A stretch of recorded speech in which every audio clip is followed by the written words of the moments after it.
Today we have a nice two-piece pier mirror, Victorian era, about 1880s. The crown is all hand carved. None of this is applied or glued on mass-produced carving. This is all done by hand.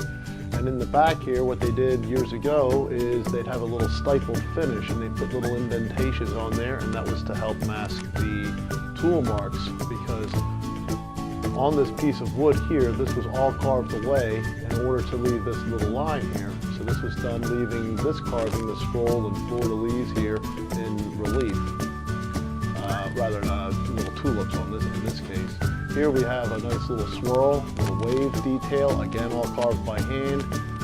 It has the original finish that's been well cared for because it looks very nice. There's a nice golden color coming through to it. It is a walnut. It has the original marble. It's a black and gray marble in very good condition. There's going to be some light scratches to the marble if you look hard, as any old piece will have. Now, we've not oiled it or polished it or buffed it or done anything, so that's right the way we found it.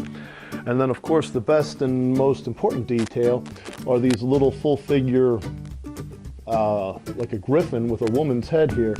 They look a little bit like something you'd see on an antique building years ago. That was the style back in the days when DC was being built. You had pieces like that up on the building, full body griffins, and that was done all through the Victorian period.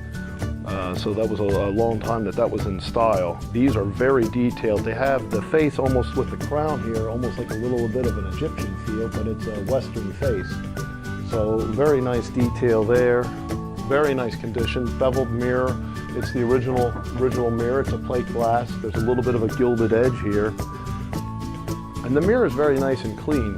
I don't see any scratches. I'm sure if you look very hard, you can find a defect. I don't see one to point out to you now at this time. At the side here, there's even a little carved detail on the wave that wraps around. This is two pieces. This lifts off, and it actually just sits on there. You could mount it, I'm sure, if you wanted to. It just sits on and dowels, and it's actually surprisingly sturdy. It just sits there very nicely, and it's done so its whole time.